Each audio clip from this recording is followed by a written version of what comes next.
República Argentina.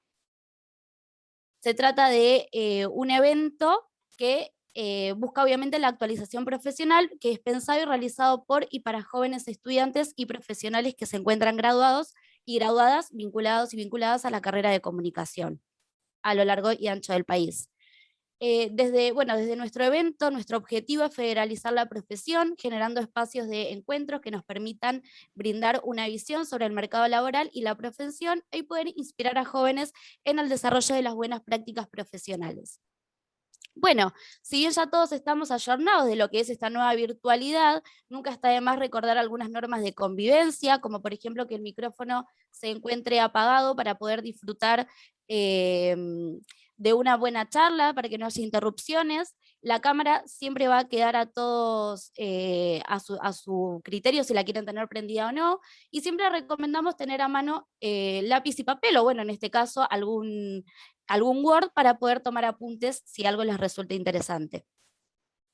Al final de este espacio, al final de esta charla, vamos a abrir preguntas, entonces las pueden ir colocando si tienen alguna duda a lo largo de la charla en el chat, que luego mi compañera Camila se las va a leer a nuestra disertante.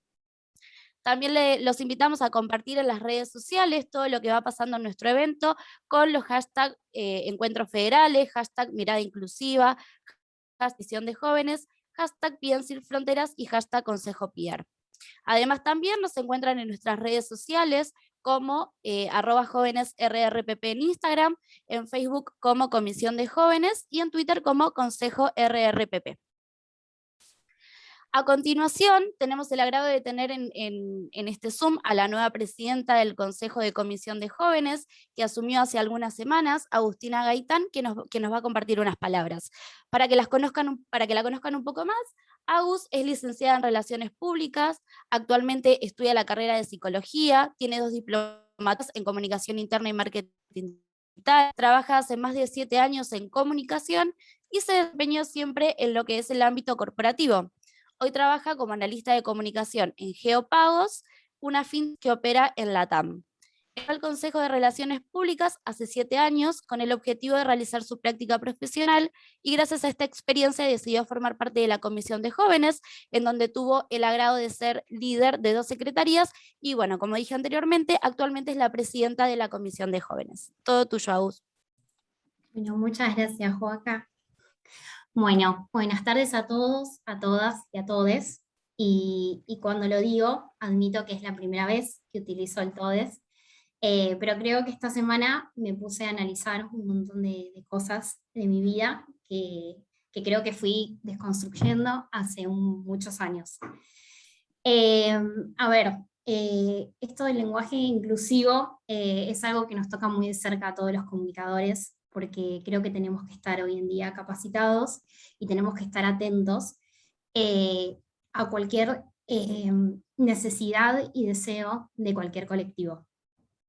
Una de las cosas que me puse a pensar y mientras reflexionaba, hablaba conmigo misma, que es un poco lo que hacemos cada vez que llegamos a concluir diversas cosas, es entender que hoy en día las diferentes palabras inclusivas justamente vienen a incluir a diversos colectivos que antes no lo estaban.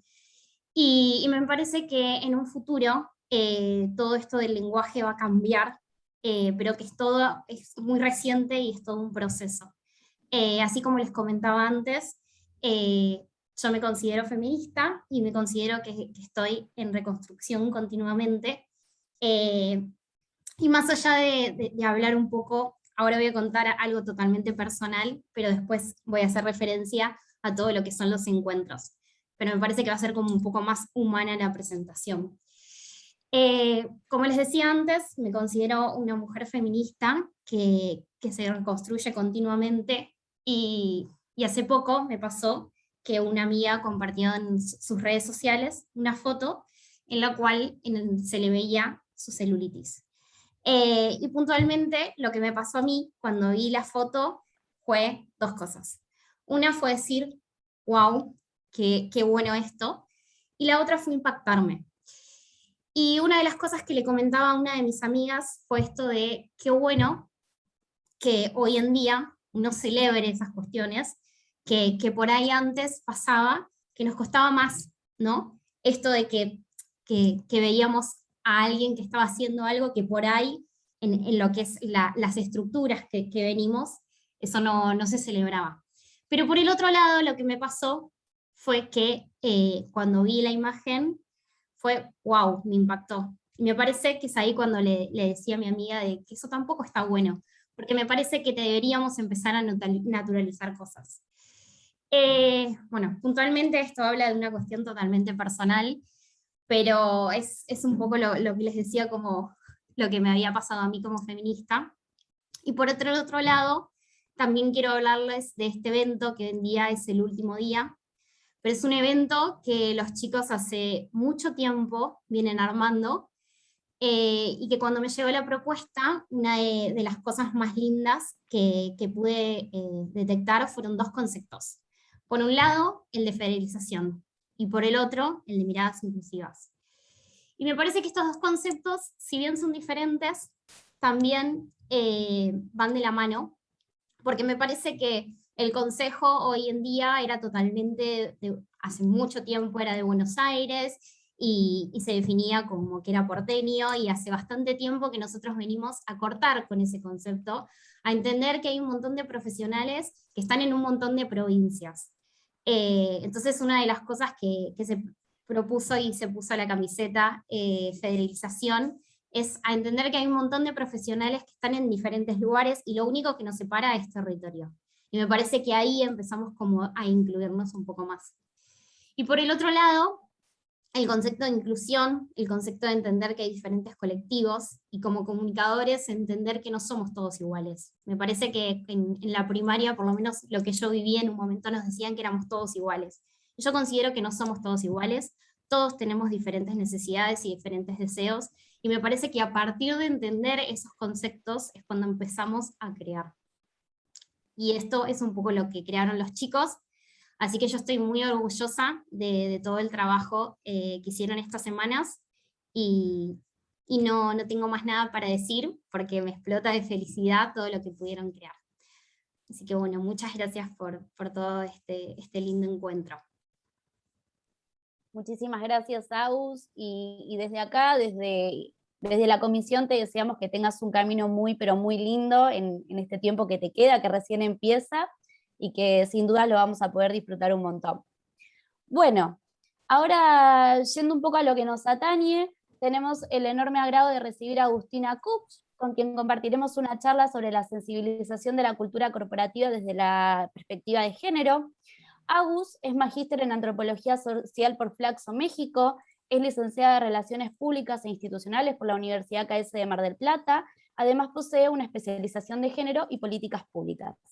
Agus también se desempeñó como Digital Marketing and Communications en Accenture durante más de 3 años, para luego desarrollarse como líder en Service Design en la misma empresa.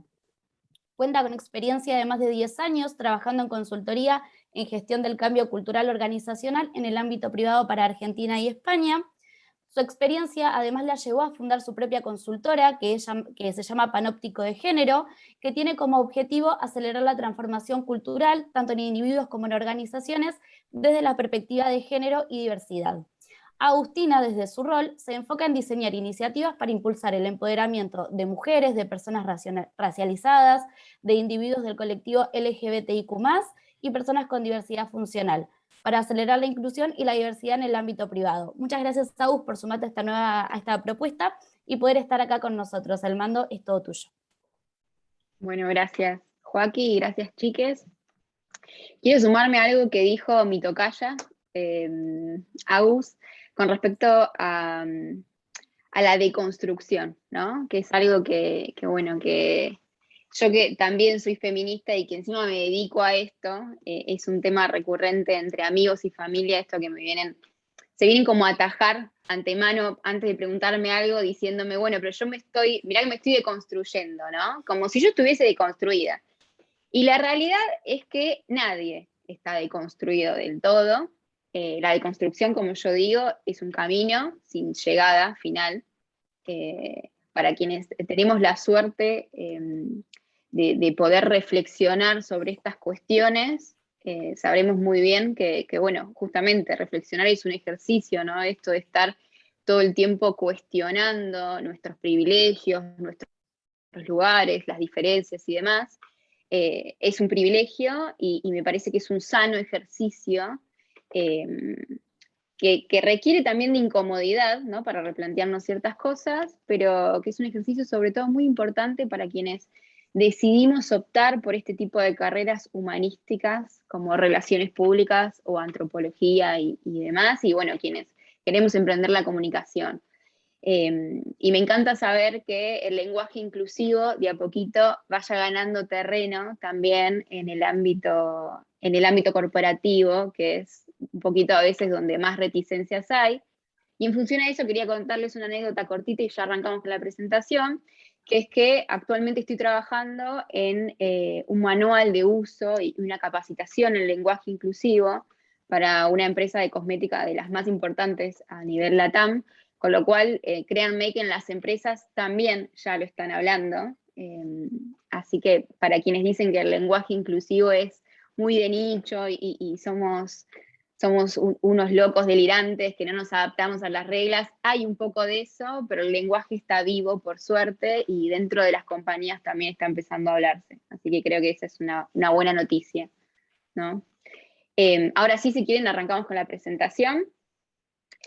Gracias chiques por el espacio. Para mí es un honor poder estar acá y representar a mi querida ciudad, Mar del Plata. Yo soy marplatense de corazón, por más que actualmente no esté viviendo en la ciudad por distintas cuestiones. La realidad es que siempre me voy a considerar Marpla. Así que bueno, nada, es un honor poder estar acá con ustedes.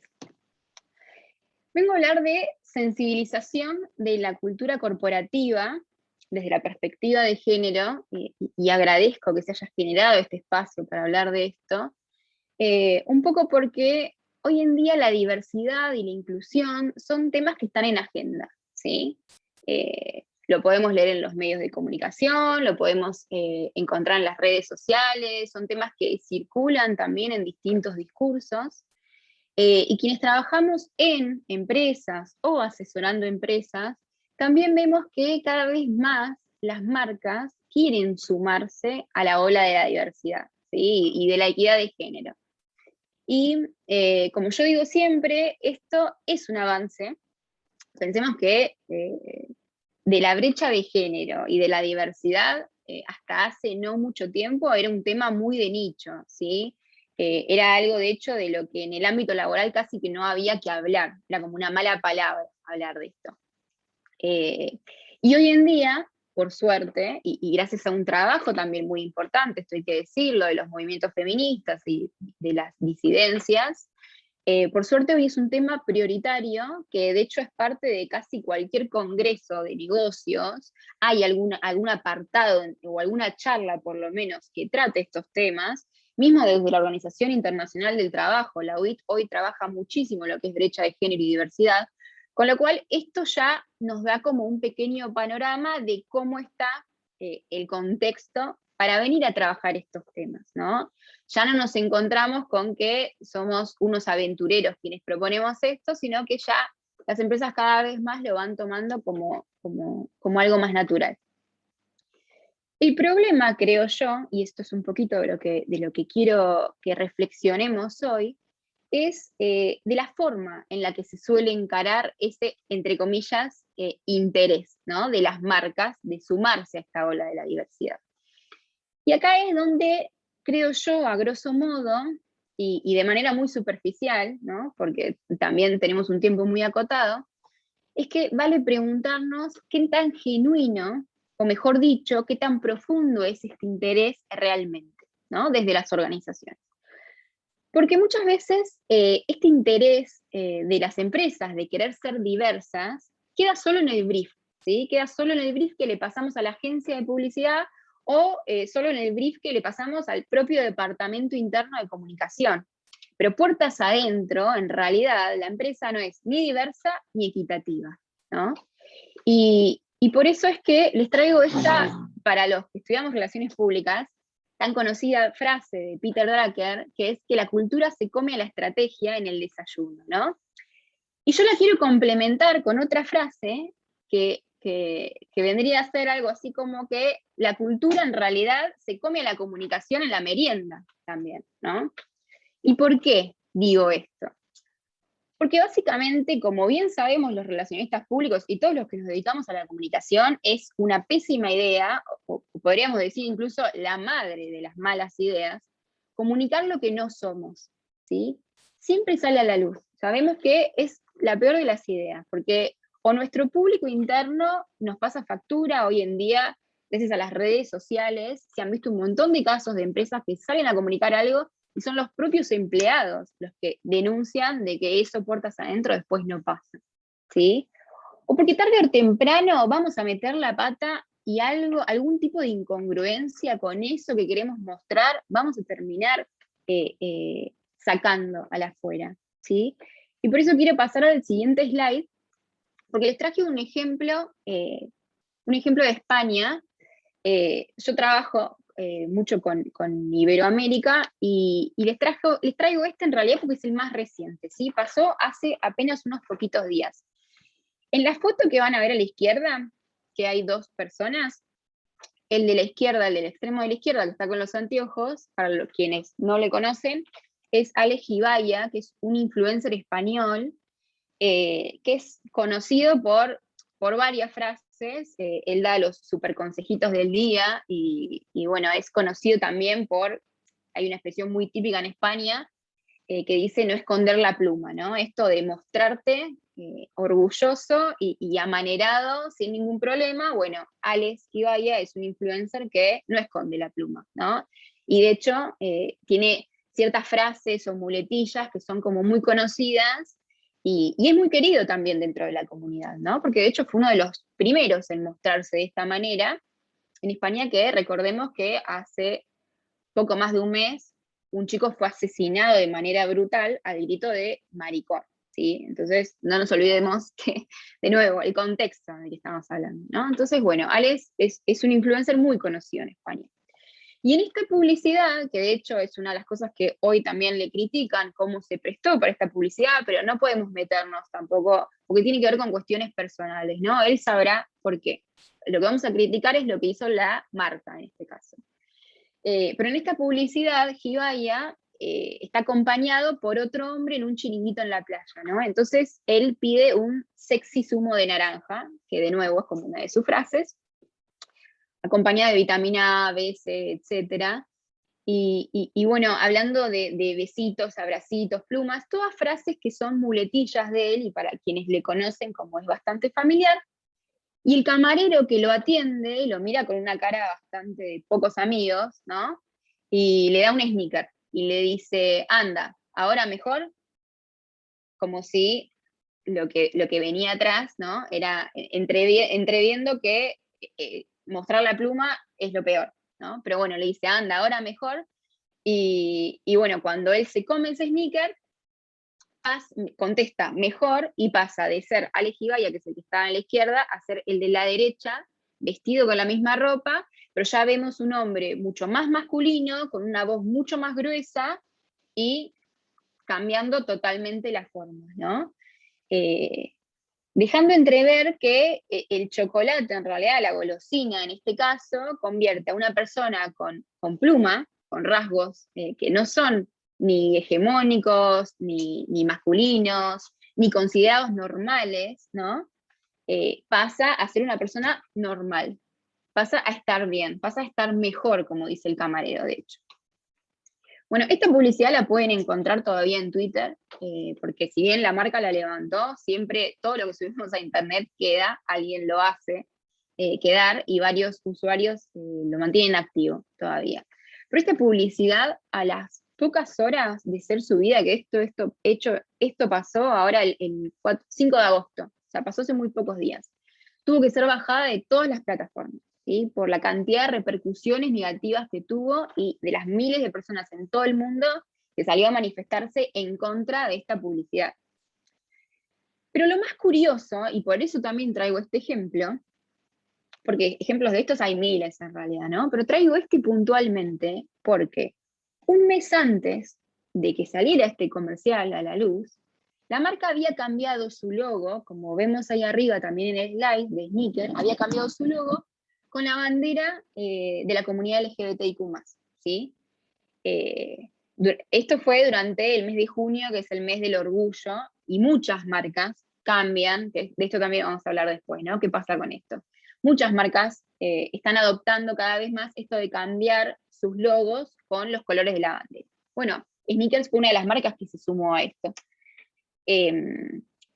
Pero bueno, un poco investigando también o buscando más acerca de la marca, si nosotros investigamos un poco de Sneakers, vemos que es parte de una multinacional que se llama Mars, que si ustedes ingresan en la página de Mars Iberia, van a ver que no existen datos de paridad, de cómo está compuesta la empresa.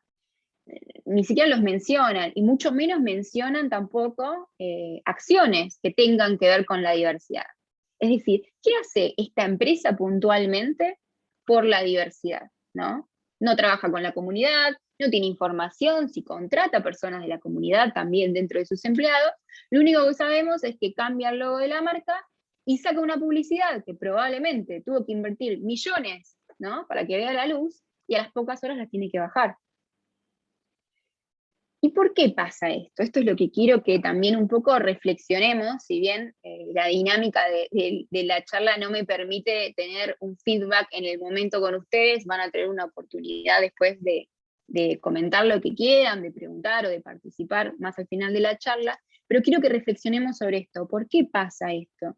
Porque una marca multinacional, ¿no? Como Sneakers, invierte millones en publicidad al año y cambia el logo de su marca por los colores de la bandera, y es masivamente cancelada por miles de usuarios en todo el mundo por subir este tipo de publicidades, ¿no? Al punto de que tiene que cerrar todas sus redes sociales por unas horas y salir a pedir disculpas después. Pasamos al siguiente slide. Esto pasa porque tenemos un elefante en la habitación, ¿sí? Yo no sé si alguna vez habían escuchado esta expresión, pero un elefante en la habitación es una frase que a menudo se utiliza para graficar algo que es muy obvio, ¿no? Que es muy obvio y nadie quiere hacerse cargo, ¿no? Es un elefante ahí en la habitación, es algo de lo que no se quiere hablar y nadie quiere enfrentarlo, ¿no? Es como que de alguna manera las personas se sienten obligadas a fingir que el elefante no existe para de alguna manera no tener que lidiar con el problema que implica tener un elefante en la habitación, ¿sí? Pero llega un momento en que la presencia del elefante comienza a volverse demasiado incómoda y obviamente no entramos todos con el elefante, ¿no? El elefante sigue ahí. Y esto es lo que yo siento en mi experiencia como consultora, que es lo que hoy está pasando en las empresas con la inclusión y la diversidad. Muchas empresas ven la cultura de la diversidad como algo tan grande, tan inabarcable, ¿no? Que no saben por dónde encararlo, que les es más fácil fingir que no existe y ya, ¿no? Y no destinar recursos para atender que tenemos este problema. Y eso es lo que está pasando hoy con la inclusión y la diversidad. Las compañías ven un elefante en la habitación y no saben cómo abordarlo.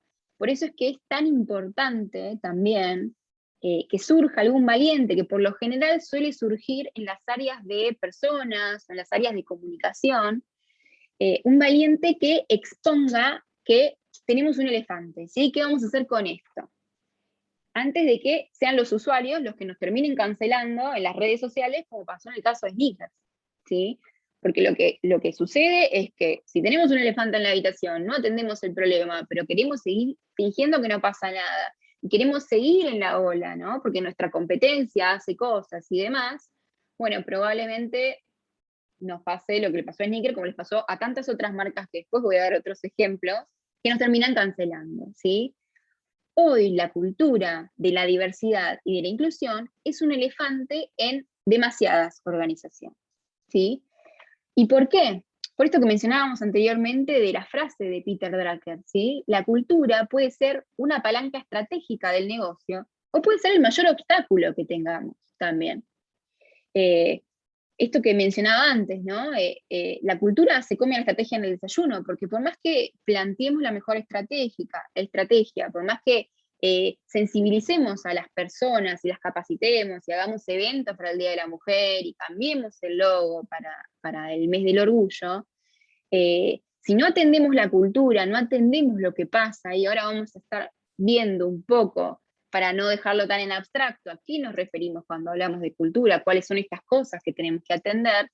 El elefante sigue estando ahí, ¿sí? Y en algún momento se vuelve muy molesto. No, pasa la anterior todavía.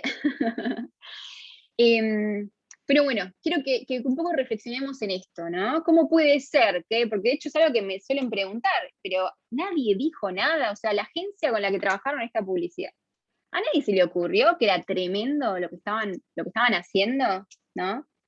Que justo en este contexto en particular encima, en donde en España están haciendo marchas todavía por la muerte de Samuel, que es el chico que mataron al grito de homofóbico de maricón, en este contexto tan puntual, largan esta publicidad un mes después de haber cambiado el logo. Es como, ¿a nadie se le ocurrió realmente? ¿No? ¿Por qué por más que invertamos millones en publicidades y en agencias, tarde o temprano la máscara se nos cae? ¿Sí? Los consumidores de hoy en día, y cuando digo consumidores me refiero no solamente a los clientes de la marca, sino también al público interno, se volvieron mucho más demandantes, ¿sí? Y no van a dejar pasar que salgas a comunicar cualquier cosa. Te van a pasar factura, ¿sí? Hace menos de un mes, acá en Argentina, la Secretaría de Comercio Interior de la Nación le impuso una multa a un laboratorio, que no voy a mencionar, de 4 millones de pesos, por infringir la Ley de Defensa al Consumidor, ¿sí? Por una publicidad de un laxante, que seguramente ya estarán familiarizados con la noticia, pero en esta publicidad del laxante se prometía a las mujeres en particular que iban a tener una panza chata, ¿sí? Esto es lisa y llanamente violencia simbólica, y es tremendo que nadie se le haya pasado. O sea, estas cosas no pasan porque sí, esto es lo que quiero que entendamos. Por eso es tan importante atender los problemas que tenemos internos, y por eso es tan importante sensibilizar en la cultura corporativa, porque si no, por más plata que invirtamos en las campañas de publicidad, algo se nos va a pasar, ¿sí? Esta sanción que se impuso este laboratorio a nivel nacional, por suerte, fue ejemplar, ¿sí? Y fue ejemplar porque de hecho en la sanción se hablaba claramente, se mencionaba violencia simbólica, y se hablaba de que la publicidad estaba promocionando en realidad un patrón estereotipado de la belleza. Bueno, hoy esas cosas ya no pueden pasar más, ¿sí?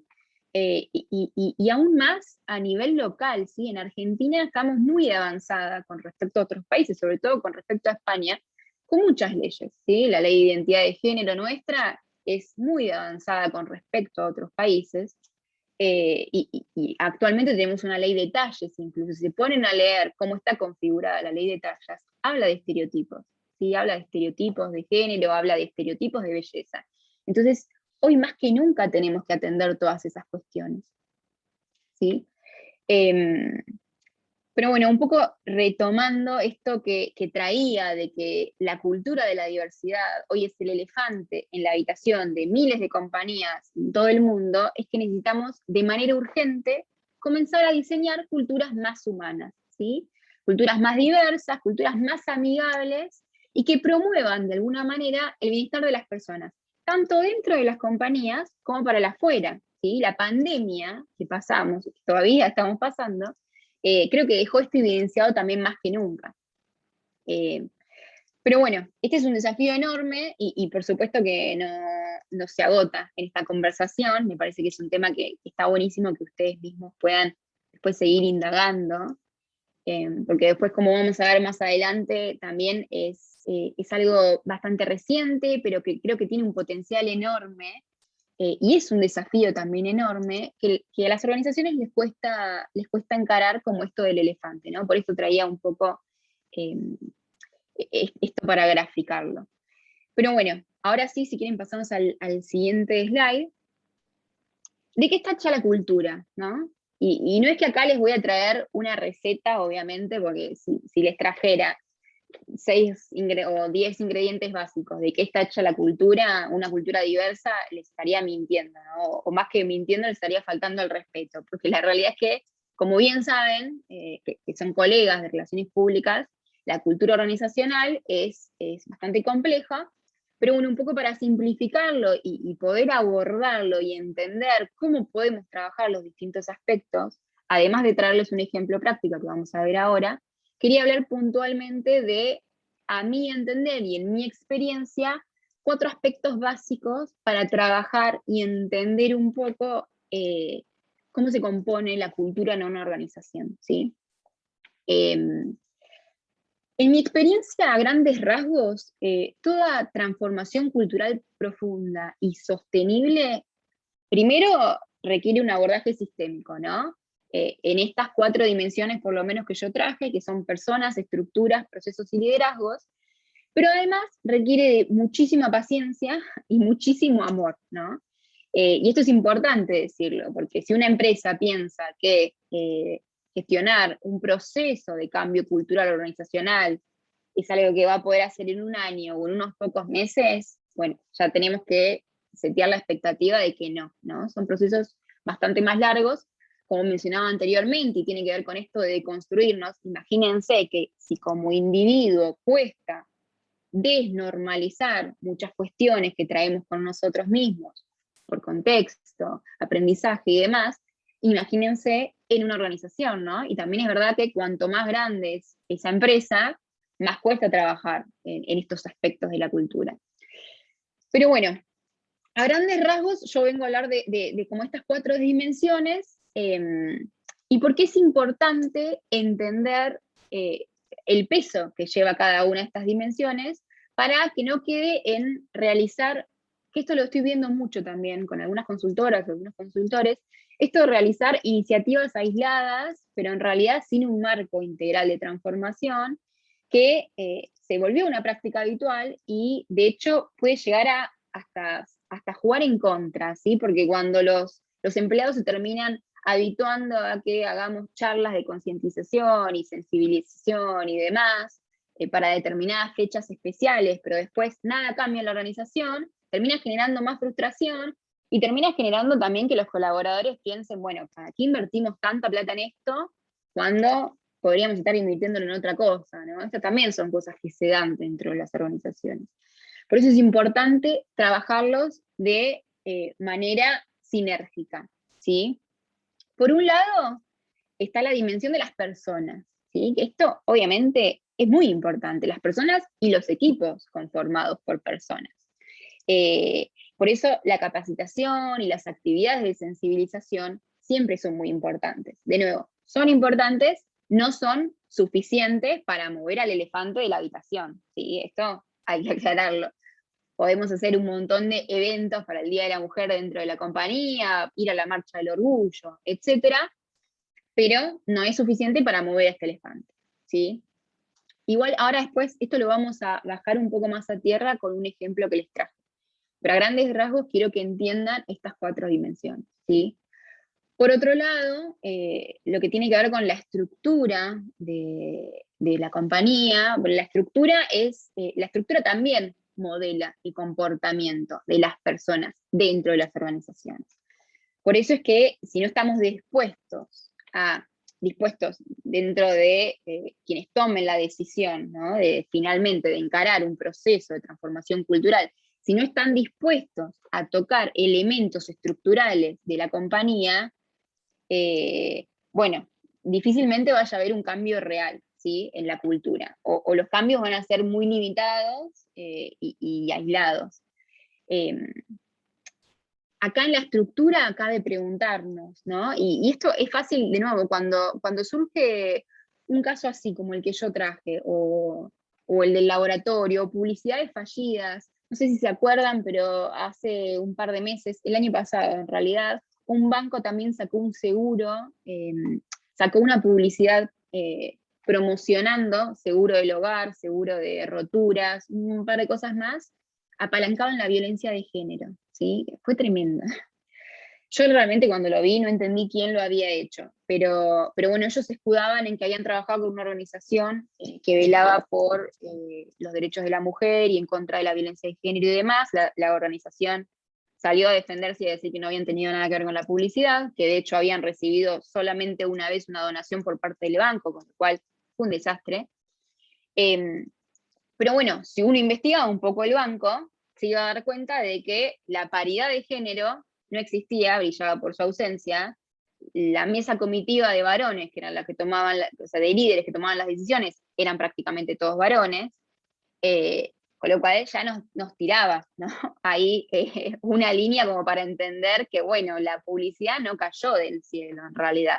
Tiene que ver con el funcionamiento de esa organización, ¿sí? Con la cultura que se respira ahí, con el sistema de creencias que tiene esa organización. Entonces, es muy importante preguntarnos, bueno, ¿cómo está compuesta esta empresa? ¿No? ¿Hay paridad de género? ¿No? ¿Tienen personas trans trabajando dentro de la compañía? ¿Hay empleados nuevos de más de 45 años? ¿Hay personas racializadas? ¿Hay personas con discapacidad? ¿No? Son un montón de cuestiones que caben preguntarse cómo están compuestas las marcas, ¿no? Y esto es algo que creo que también nosotros como usuarios tenemos que empezar a exigir cada vez más.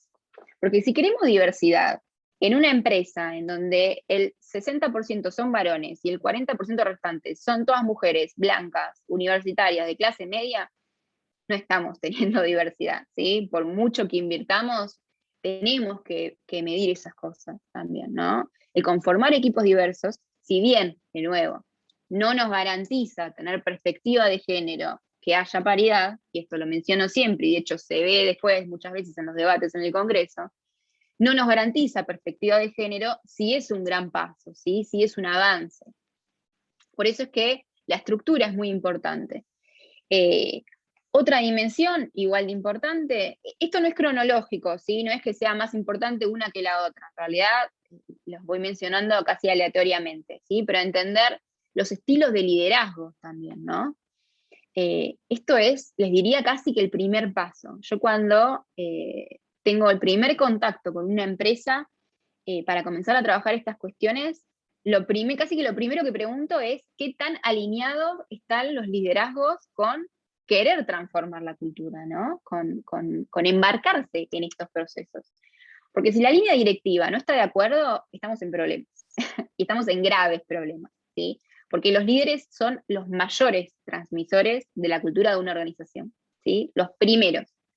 Entonces, por más que en los procesos, en la estructura, tengamos licencias por paternidad extendida, o tengamos permisos, ¿no? Por cumpleaños de los hijos o por enfermedades de los hijos, si después el líder o la líder mira mal al varón que se lo toma, estamos en el horno, ¿sí? Estamos en problemas. Por más que las licencias estén, o los permisos y demás, si después el líder nos mira mal, ya solo con mirarnos mal, ya sabemos lo que pasa, ¿sí? Entonces, de nuevo, por más que las cosas estén escritas, estén los procesos y demás, es súper importante tener al liderazgo alineado en esto. Por eso es que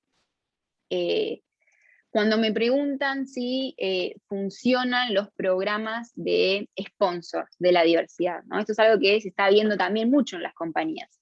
Impulsar programas de sponsors de la diversidad. Los programas de sponsors funcionan cuando son los líderes los sponsors. Ahora, si ponemos a un asistente, sponsor de la cultura, y su líder que tiene arriba lo mira mal por si se toma más tiempo, tiene que ir a alguna reunión que no tiene que ver con su tarea habitual, imagínense que lo que pueda hacer esa persona, ese sponsor de la diversidad, va a ser súper limitado. Por eso los primeros sponsors de cambio cultural tienen que ser los líderes, ¿sí? Y créanme que esto es lo más difícil de conseguir dentro de las compañías, por diversas cuestiones que no vamos a analizar acá, pero por lo general las personas que ocupan estos puestos de liderazgo también son las que están ya más arraigadas en la cultura de esa organización. Y por supuesto que cuanto más grande sea la organización y más años tenga, más difícil va a ser poder trabajar todas estas cuestiones, pero no es imposible. Les puedo asegurar que es muy posible.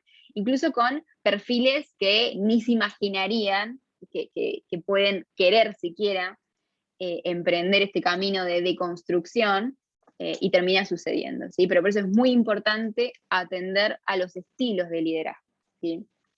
Y por otra parte, los procesos también. De nuevo, los procesos tienen que ser no solamente coherentes con la diversidad que queremos impulsar dentro de la compañía, sino que también tienen que ser amigables con las personas, ¿sí? Procesos poco amigables, por muy diversos que sean, van a terminar resultando chocantes para poder habilitar una cultura de inclusión, ¿sí? Por eso desde el proceso de reclutamiento hasta la inducción, que es como el segundo punto de contacto de la persona, cuando ingresa con la cultura de la compañía, todas las demás experiencias de los y las colaboradoras deben estar pensados desde la diversidad, desde la inclusión, siempre rompiendo estereotipos y expectativas de género, ¿sí? De nuevo, si vamos a... Perdón, voy a tomar agua porque me estoy atragantando.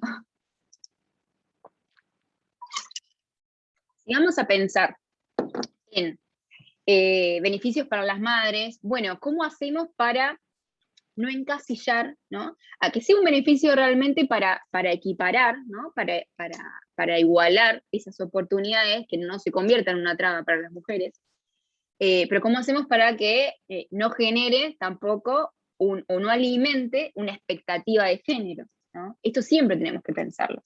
Y bueno, es un poco el caso que les traje a continuación, que es lo que vamos a hablar. Ahora sí, si querés, Maca, pasa al siguiente slide, que un poco para bajar todos estos conceptos que veníamos mencionando, les traje el ejemplo de un cliente nuestro de Panóptico, con el que venimos trabajando la cultura de la diversidad.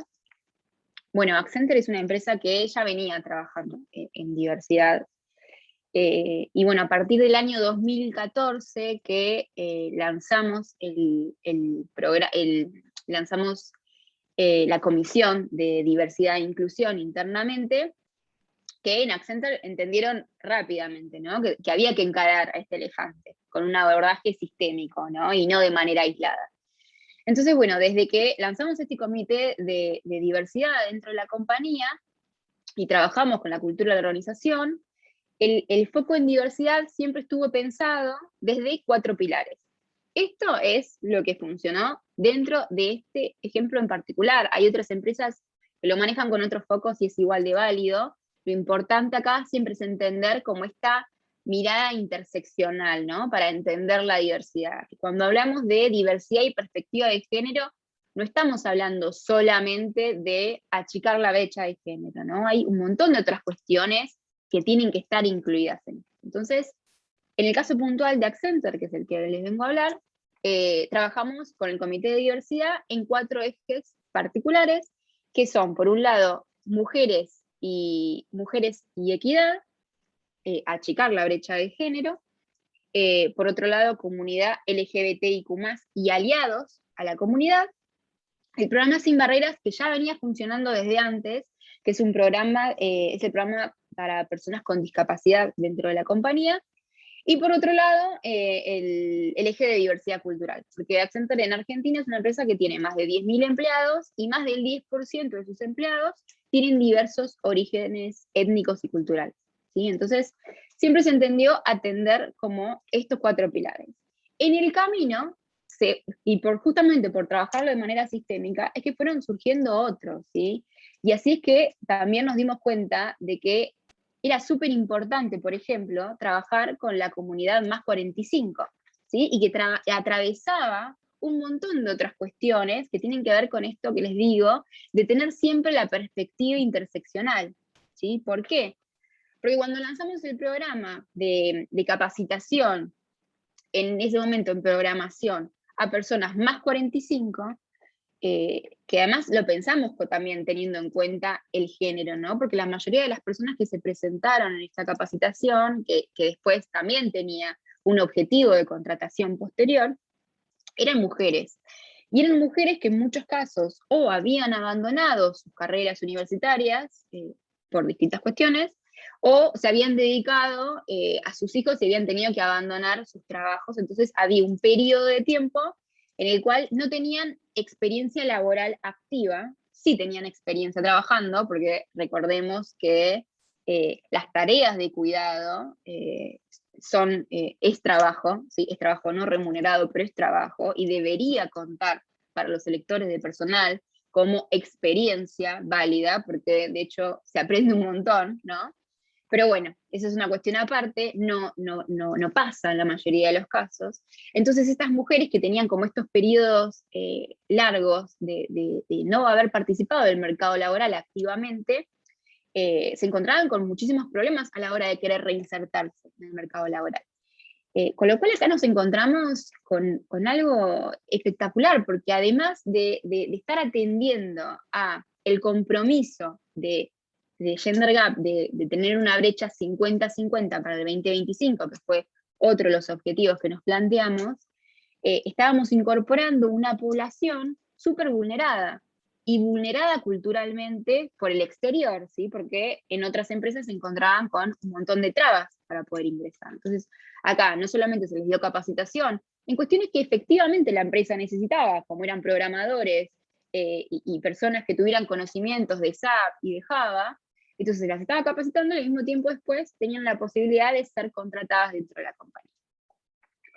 Esto acá es un claro ejemplo de cómo podemos trabajar. Tenemos que trabajar procesos, estructuras, personas, porque también hubo que sensibilizar a las personas para que esto pase, ¿sí? Lo mismo pasó con la contratación de las primeras, o sea, con las primeras contrataciones de personas trans.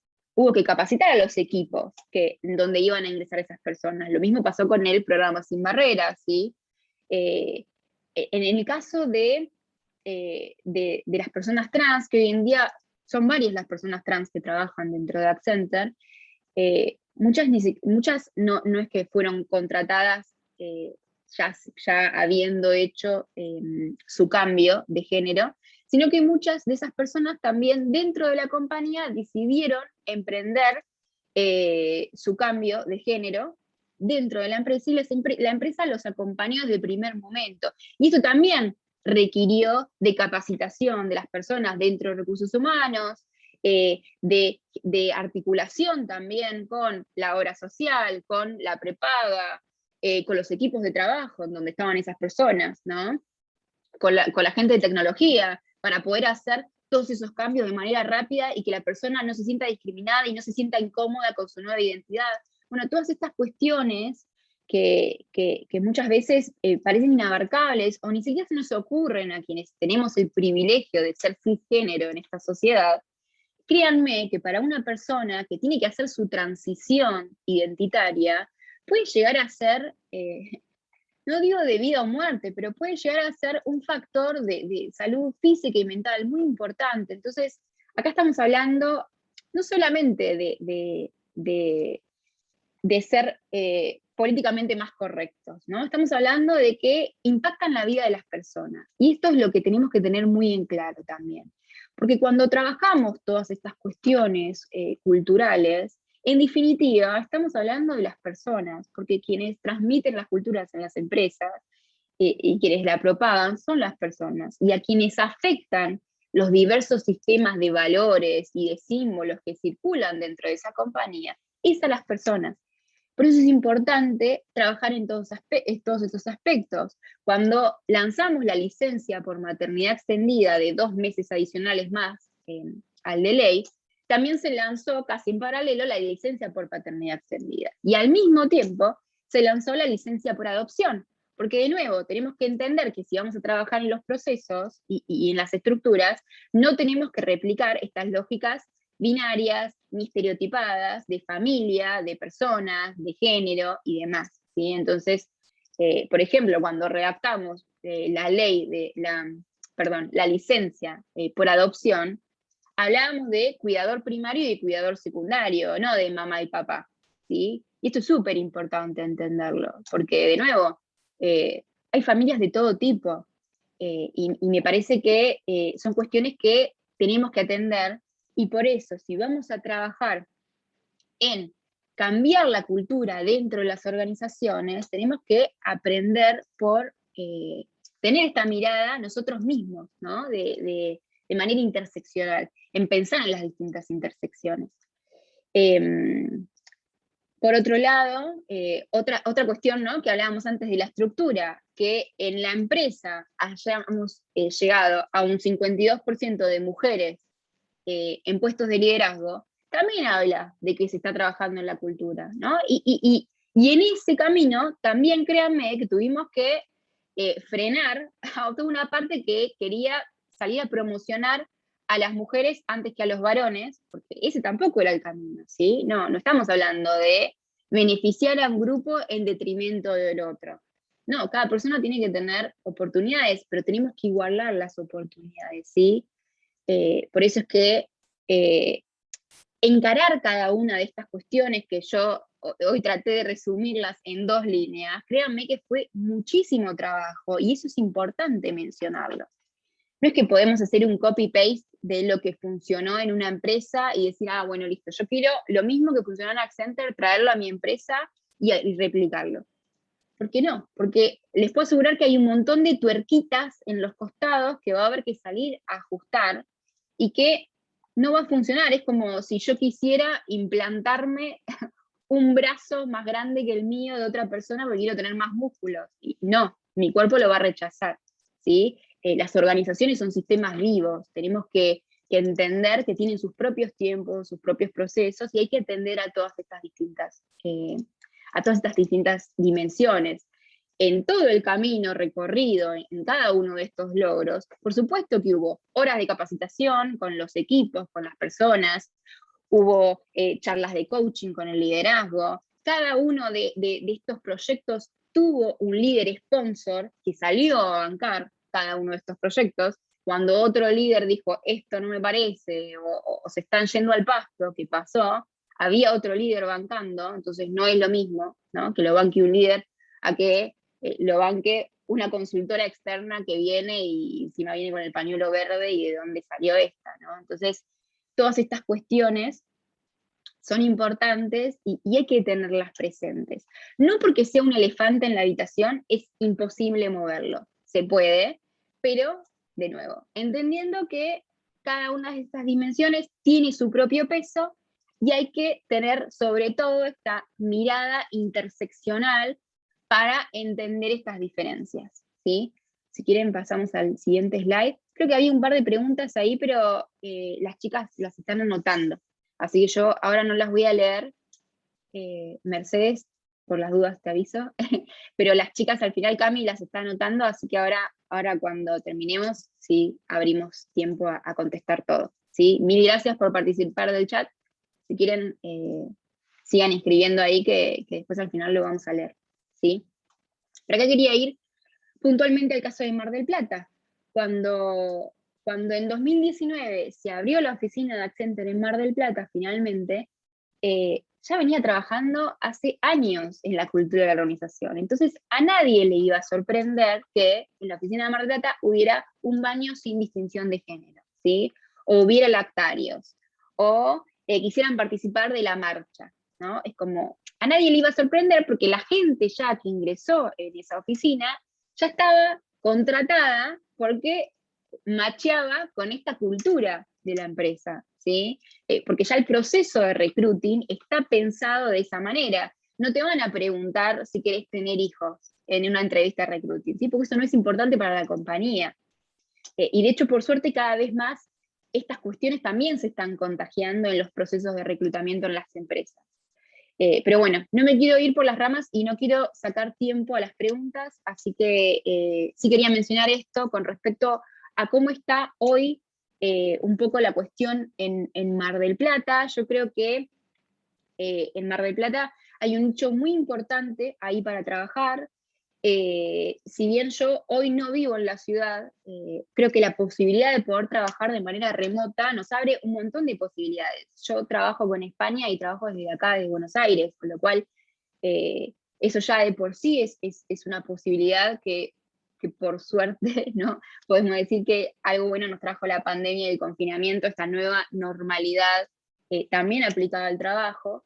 Y con respecto a eso también, más allá de que hay cada vez más empresas que tienen una sucursal o una sede en la ciudad, y que por eso está bueno, también hay empresas, pequeñas y medianas empresas del sector industrial que tal vez no se están ni replanteando estas cuestiones, y se puede empezar por alguna de estas dimensiones. También ese es otro mensaje que quiero dejar. Si bien creo que hoy el mensaje es para trabajar la cultura organizacional y sensibilizar realmente y conseguir una cultura de la diversidad y la equidad, tenemos que entender que son procesos y que tenemos que trabajar en todas estas dimensiones para que no quede en algo cosmético. No es inabarcable, y muchas veces podemos entrar por capacitaciones, por eventos, ¿no? Yo, de hecho, con muchas de las empresas que trabajo, arranqué así, ¿sí? Arranqué un evento para el Día de la Mujer, una charla de sensibilización, pero son pequeñas puertas de entrada que después nos pueden seguir dando a trabajar en estos temas, porque la realidad es que una empresa venga y te toque la puerta y te diga, bueno, yo quiero cambiar mi cultura, y quiero tener una cultura de la diversidad y la equidad, es casi como una utopía. O sea, son muy pocos los que van a venir ya sabiendo que quieren embarcarse en eso. Otros prefieren ir de a poco, ¿sí? Y es totalmente válido. Pero creo que en Mar del Plata hay un nicho muy importante ahí para trabajar, y de hecho cuando las chicas me contactaron por esto, lo primero que hicimos fue intentar buscar a alguien, algún consultor de diversidad y de género, que trabajara efectivamente desde Mar del Plata, con sede en Mar del Plata, y no encontramos, con lo cual, y de hecho yo estoy involucrada en otros grupos de consultores y de mujeres en comunicación y en publicidad, y créanme que busqué y no encontré colegas en Mar del Plata, con lo cual ahí hay un nicho y una oportunidad muy importante también para trabajar, ¿sí? Y ahora sí, pasamos al slide de preguntas y abrimos a las preguntas. No sé, Cami, si querés leerlas vos o querés que las lea yo. Sí, yo las leo. ¿Cómo estás, Agus? Dale. Bueno, tenemos la pregunta de Merce, que preguntó, Agus, ¿crees? Hoy se me fue. Agus, se me fue. Ahí va. Agus, ¿crees que a la hora de empezar a aplicar una verdadera comunicación inclusiva, el primer paso es la capacitación a la población organizacional para luego que estos estén en sintonía con la comunicación interna? Externa, creo que es, ¿no? También Externa. También generándose un sentimiento de identificación con los nuevos valores de la compañía. Totalmente. De hecho, en el proyecto que estoy trabajando ahora, que es con Fundación Avon, en realidad lo puedo decir, no es confidencial. Estamos trabajando justamente de manera integrada en realidad, porque tenemos por un lado el público interno de Avon, los empleados, por otro lado los consultores, que se les hablaba como consultoras, y lo que empezó a pasar también un poco desde ahí es que hay muchas disidencias actualmente trabajando como consultores de Avon y no se sentían interpelados cuando les llegaban mails hablándoles en femenino. Y por otro lado, todo lo que tiene que ver con comunicación externa y redes sociales, que ya se viene comunicando en realidad en redes sociales y en comunicación externa, ya se viene utilizando el lenguaje no binario, ya sea directo o indirecto, pero ahora estamos un poco en realidad haciendo la inversa, que lo ideal, Mer, como vos decís, es comenzar trabajando internamente y después externalizarlo. Pero en este caso, ellos ya venían, cuando nos contactaron, ellos ya venían trabajando en su comunicación, sobre todo a través de redes sociales, con lenguaje no binario directo e indirecto, y en esta oportunidad en realidad lo que querían hacer era alinear, ¿sí?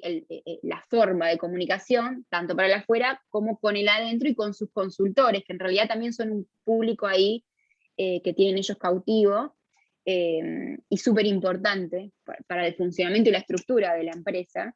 Entonces, bueno, un poco la capacitación en este caso partió al revés, pero porque ya la organización venía trabajando. La realidad es que sí, si una empresa quiere empezar a incorporar el lenguaje inclusivo o el lenguaje no binario, sí que podemos trabajarlo de manera directa o indirecta, porque hay formas, sin aplicar la E necesariamente, o en todos los casos por lo menos, de utilizar el lenguaje inclusivo.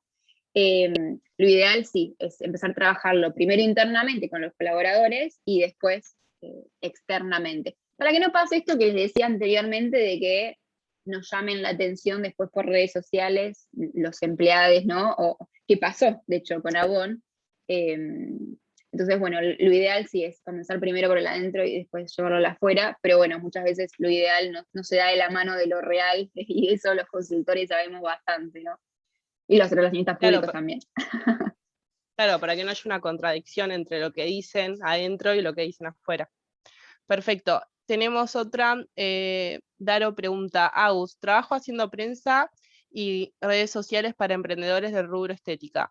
Una en particular quiere tener una mirada inclusiva, lo cual me parece una idea genial, pero considero que el nicho de este rubro en particular apunta a personas que quieren verse como un ideal de persona. ¿Lo ves factible? Lo pregunto no tanto por el copy, sino por las fotos que se suben o las notas que pueden salir. Siempre se habla de belleza a nivel hegemónico. En realidad, Daro, yo creo que un poco lo que está pasando es, y de hecho cuando vemos, siempre también solemos tener, ¿no?, como este sesgo de mirar primero a la afuera y después mirar al adentro, pero si vemos las marcas multinacionales, cómo están manejando hoy el tema de la belleza y demás, en realidad se está como alejando bastante de lo hegemónico. Y yo creo que en realidad no, que la gente sí, si va a consumir un producto de belleza es porque quiere verse bella, pero hoy los comunicadores tenemos que pararnos, en lugar de hacerle sentir al consumidor que le falta algo para ser bella, que lo que le estamos dando es la oportunidad de resaltar su belleza, ¿sí? Es como de alguna manera pasar de este paradigma comunicacional que teníamos de mostrar la falta, ¿no? Te falta esto, vení, compralo, que vas a alcanzar este ideal de belleza, a empoderar a los consumidores. Y esto es lo que estamos viendo hoy. Hoy desde las marcas que entendieron de comunicación y que hoy también dentro de las universidades y dentro de las agencias se ve como el faro a donde tenemos que llegar, porque de hecho son marcas que aumentaron las ventas. No sé si vieron, pero por ejemplo Fendi, que es la marca de ropa interior que bueno, lanzó Rihanna, aumentó un 218% sus ventas, mientras Victoria's Secret cerraba locales en todo el mundo. Y un poco por qué pasa esto, ¿sí? Porque Fendi tiene una curva de talles, que como de 12 talles, ya venía con una base de maquillajes de 50 tipos de tono distintos, y si bien tiene toda una estructura que se lo permite, porque es una marca multinacional, Victoria's Secret tiene la misma estructura y no lo entendió, ¿sí? Y Victoria's Secret seguía vendiéndole a las mujeres un ideal de belleza inalcanzable con Los Ángeles de Victoria, y Fendi se paró de otro lado, armó un desfile que fue lo más visto de Amazon Prime durante mucho tiempo por la cantidad de views, en donde había diversidad de cuerpos, diversidad de razas, había personas trans, había drag queens, había mujeres embarazadas. Era como la fiesta del empoderamiento hecha desfile, ¿no? Algo impensado, un desfile de ropa interior con gente tan empoderada, y fue un boom, ¿sí?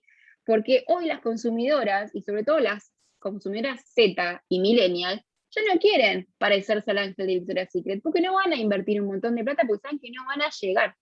Y no están buscando eso, ¿sí? Están buscando resaltar y amigarse, y un poco de mensaje, esto que también se está escuchando tanto del amor propio, amigarse con estas diferencias y resaltar eso. Y creo que las marcas que entienden que empoderar al cliente es más importante que venderle una falta, son las que hoy más están triunfando desde lo comunicacional, y también que se ve traducido en las ventas, ¿no? Sí, acá comentan en el chat que de hecho Victoria's Secret no tiene más ángeles. Parece que de a poco vamos entendiendo el camino. Sí, a mi gusto llegó un poco tarde, porque ya le cancelaron los desfiles, cerró más del, creo que fue el 60 o el 70% de los locales en todo el mundo, o sea, fue tremendo. Pero bueno, sí, tuvieron que entenderlo, no les quedó otra. Los usuarios los obligaron a entenderlo. Por eso les digo que tenemos que tratar de nuevo, de ver el elefante antes de que nos hagan notar, porque también está la cultura de la cancelación, no nos olvidemos, ¿no? Y esto pasa mucho en las redes sociales. Sí, totalmente. Agus pregunta, ¿hubo algo a nivel personal que te llevó a trabajar en comunicación especializándote en cuestiones de género? Sí, todo es personal, definitivamente, sí. La realidad es que siempre me interesó, siempre me consideré feminista, Y siempre también me sentí cómoda, ¿no? En este lugar de cuestionar ciertas cosas que se daban por obvias. Entonces, creo que un poquito desde ese lugar y también de mi paso por una multinacional, entendí que estaba haciendo falta esto de trabajar la cultura realmente de la diversidad y la inclusión, ¿no?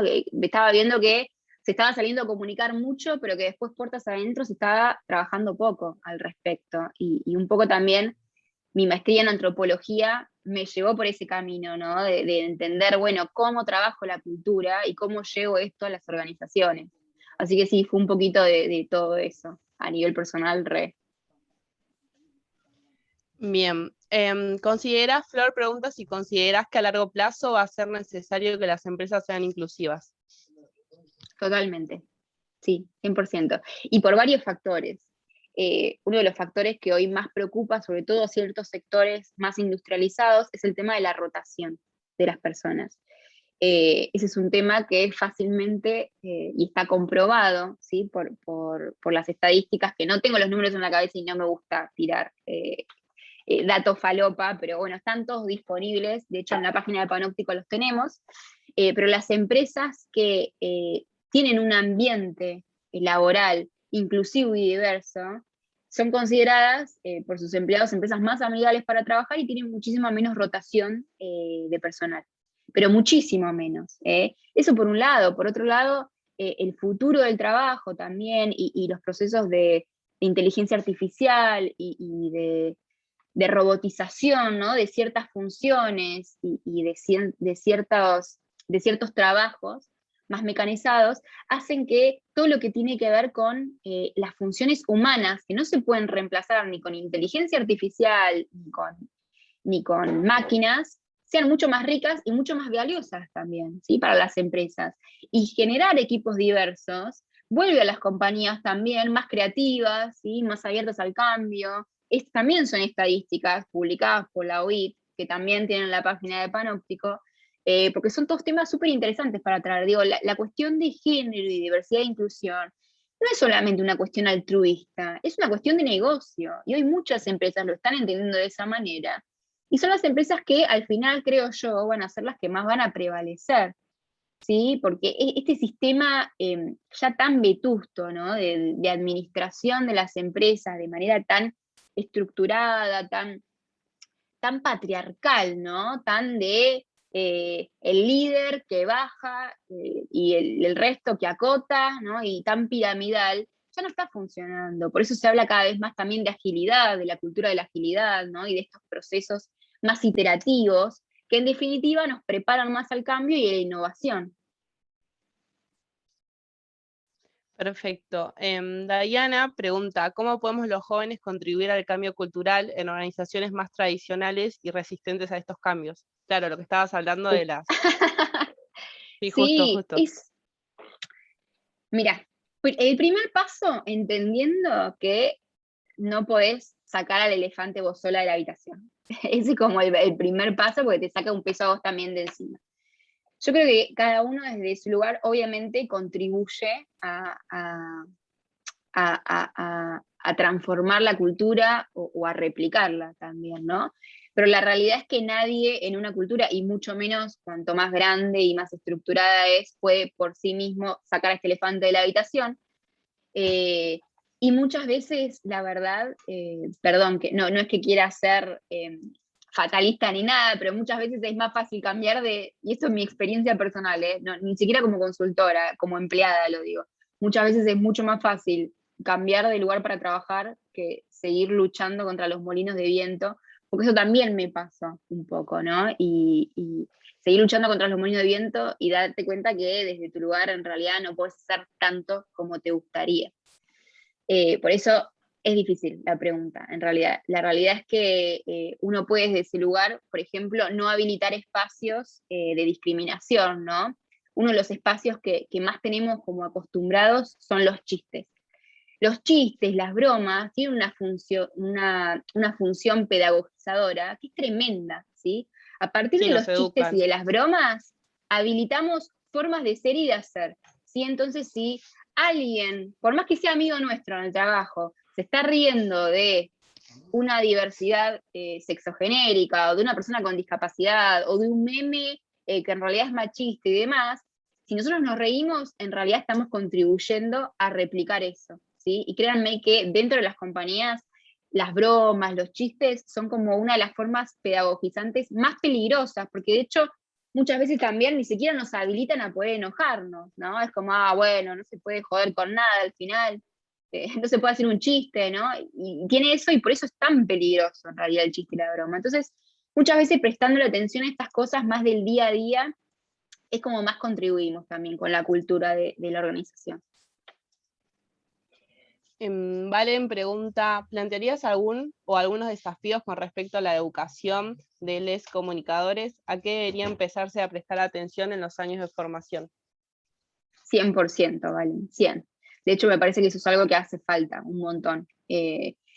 Creo que también por una cuestión de cómo están pensadas hoy en día las carreras universitarias y de la poca actualización que hay de los contenidos de estudios, que esto es algo que todavía pasa hoy, muchas veces ni siquiera pasa por responsabilidad de las universidades, ¿no? Tiene más que ver con los organismos nacionales que validan los títulos y demás, que tienen sus propios procesos de aprobación y demás, que los terminan volviendo obsoletos, ¿no? Tardan 2 años en aprobar un plan de estudio, ya ese plan de estudio a los 3 años cuando sale está obsoleto.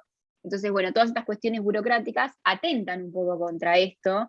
En realidad necesitamos formar a las personas en lo que está pasando ahora, ¿no? Necesitamos formar a los comunicadores en género, es urgente, ¿no? Lo vemos todos los días con los titulares de las noticias. Es tremendo.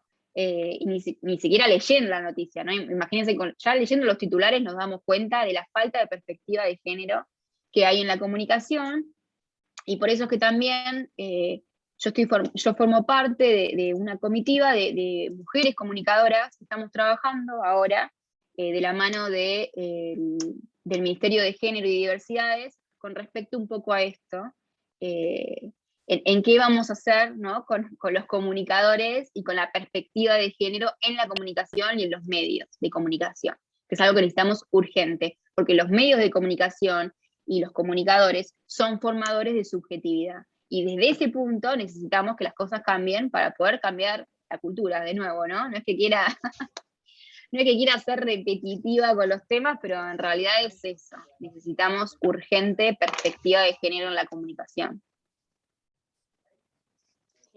Sí, especializarse. Nosotros los jóvenes seguir estudiando y sí, porque los planes de estudios es verdad, están súper desactualizados. Y un poco desde tu trabajo de consultora, vos, obviamente cuando una empresa te busca es porque quiere un cambio, pero encontrás resistencias a ese cambio. ¿Cómo empezás a trabajar? ¿Cómo te metes en una cultura que, o sea, desde afuera? Porque dice que desde afuera todos te miran como, bueno, sos algo externo. ¿Cómo empezás a trabajar? Muchas veces las empresas vienen como, yo digo, con la cola entre las patas, ¿no? Bueno, no, acá en realidad sí, no somos, y por lo general, cuando los que llegan a nosotros son los equipos de personas, ¿no? O de recursos humanos, o una mezcla entre recursos humanos y marketing, pero no son los equipos del negocio, digamos, ¿no? No es que viene el negocio a querer plantear un cambio cultural, con lo cual desde ahí siempre, y tampoco es lo mismo desde las grandes empresas a las empresas un poco más chicas o las startups. Las startups son las primeras que dicen, bueno, quiero arrancar por un diagnóstico de cómo es la cultura, y es como decís, listo, ya está, es el Disney de la consultora, entendiste todo, querés arrancar por el diagnóstico, buenísimo. Eso no suele pasar en empresas más grandes con mayor estructura. Por lo general vienen con algo puntual, ¿no? Lo que les decía antes, o para el Día de la Mujer, o para el Mes del Orgullo, o porque quieren destinar cierta cantidad de horas a actividad pro bono, ¿no? De sus empleados con alguna comunidad y demás. Pero bueno, también un poco así se va entrando. Hay una compañía, por ejemplo, un laboratorio con el que entramos diseñando baños sin distinción de género, ¿no? Y lactarios. Entonces, y eso también fue algo genial, porque ahí entramos en lugar de, desde la sensibilización de los empleados por alguna actividad o alguna capacitación, desde la cuestión estructural y edilicia, ¿no? Y de accesibilidad de las personas. Cuando quienes nos formamos en género sabemos que los baños son uno de los mayores dispositivos de control del género. Y las personas trans lo dicen siempre, uno de los lugares de mayor peligro para las personas trans son los baños, algo que quienes tenemos el privilegio de ser cisgénero lo vemos como algo inofensivo, ¿no? Como algo cotidiano, ni nos ponemos a pensar en el baño. Entramos automáticamente. Bueno, para las personas trans esto se puede convertir en un factor incluso de sanidad, ¿sí? Porque muchas veces terminan teniendo enfermedades o dificultades por no querer ir al baño, para no enfrentarse con todas estas trabas.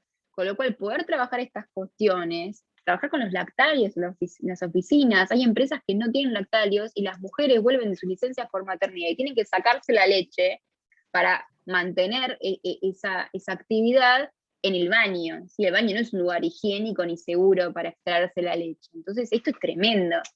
Y muchas veces arrancar por estos lugares de accesibilidad y estructurales también está bueno, y bueno, habilita después otras conversaciones, porque por supuesto, si hacemos lactarios o hacemos baños sin distinción de género, tenemos que salir a hablar con los colaboradores de que les estamos poniendo baños sin distinción de género, y tenemos que salir a de alguna manera, sensibilizar el por qué, ¿no?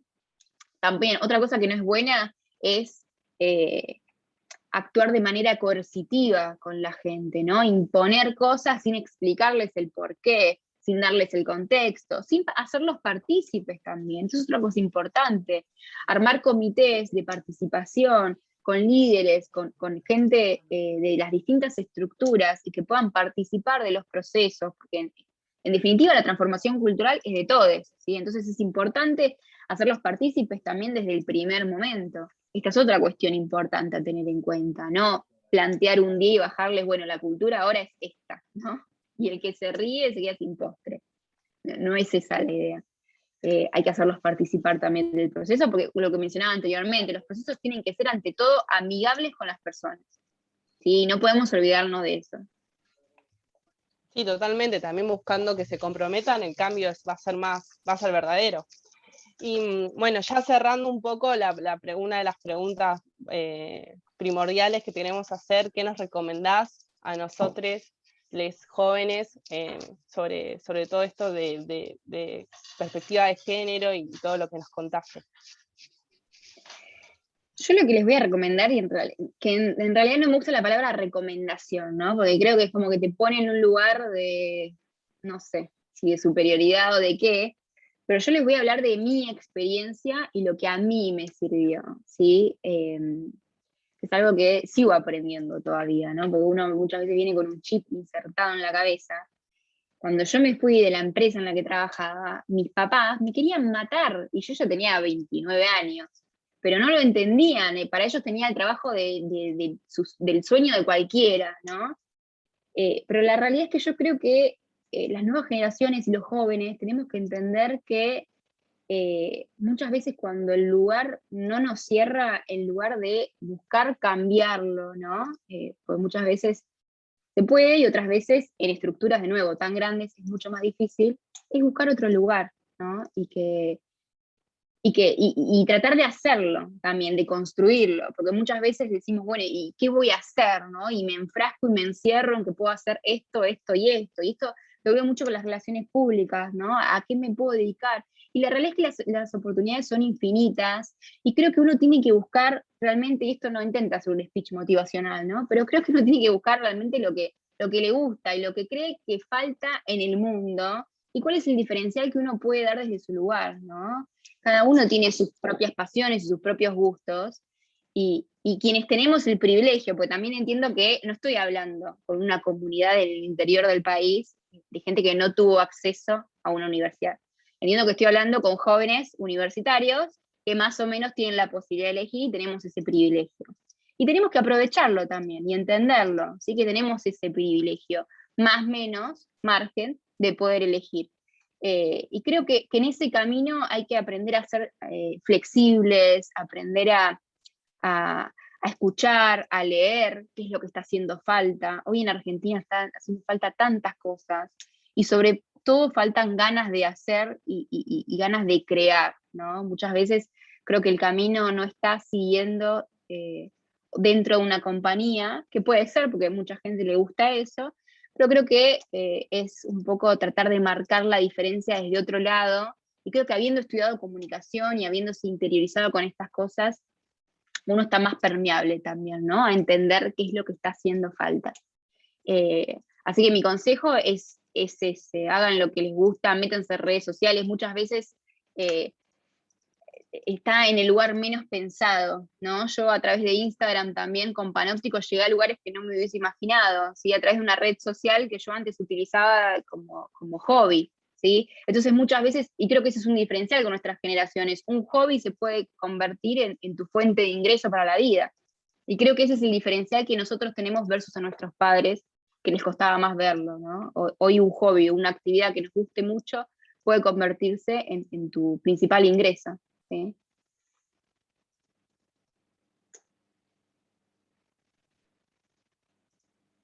Y no sé si hay Bueno, alguna pregunta gracias, más. Agus. No tenemos más preguntas, gracias. Bueno, Joaquín. no, gracias a ustedes. Bueno, muchas Cualquier gracias, cosa Cami. siempre, Sí, Agus, adelante. no, que siempre, si tienen alguna duda o alguna pregunta que después me quieran hacer que no se hayan animado a decirme, o alguna experiencia que me quieran contar, me pueden contactar por LinkedIn o por el Instagram de Panóptico, que siempre respondo todos los mensajes de Panóptico también. Bueno, muchas gracias, Cami, muchas gracias, Agus, por tu tiempo, por compartir con todos nosotros tus conocimientos. Sin lugar a duda, para todos nosotros, para quienes estamos aquí presentes, fue muy valioso, así que por ello pido un aplauso virtual, ya que no lo podemos hacer presencial, pido un aplauso virtual. Muchas gracias, Agus, nuevamente. Bueno, Gracias a ustedes, chicos. Nosotros los equipos también queremos dar unas palabras, porque no nos queremos olvidar de hacer mención a 3 personas que nos han guiado en este trayecto, que fue el de prevento, evento y lo que nos queda ahora post-evento. Juli y Anto, los líderes de la Secretaría de Federalización, a ustedes muchísimas gracias de parte de cada uno de los equipos. Y a Maru le queremos hacer una mención especial, que a pesar de haber terminado su gestión en la conducción de la Comisión de Jóvenes, decidió colaborar con nosotros en este evento de manera desinteresada. Gracias, Maru, para nosotros esto fue un placer. Y dado que esta es la última jornada de la Semana de Encuentros Federales, invito a Julio Holguín, el líder de la Secretaría de Federalización, para que nos dé una palabra de cierre. Bueno, gracias, Joaquín. Me emocioné con estas últimas palabras, así que gracias obviamente por la mención. Voy a tomar unos minutitos, sé que ya es un poco tarde y que, nada, gracias Agus también porque fue excelente la charla, la cantidad de interacciones que hubo, la cantidad de preguntas, fue súper interesante, así que nada, muchas gracias. Voy a decir unas breves palabras, voy a agradecer a los equipos también, a quienes se quedaron ahora hasta el final. Lo voy a hacer de una manera que tal vez no sea la más cómoda, pero siento que en este momento todos y todas se lo merecen, así que voy a nombrar, así como recién lo hizo Joaquín con nosotros, voy a nombrar a quienes estuvieron en los equipos. En Salta, a Belén Echeverría, a Mari Sierra, a Jessica Álamo, a Macarena Tesanos. De Rosario, a Juan Coine, a Manuel Nader, a Angelina Mariatti, a José Di Paolo, a Sofía Cara.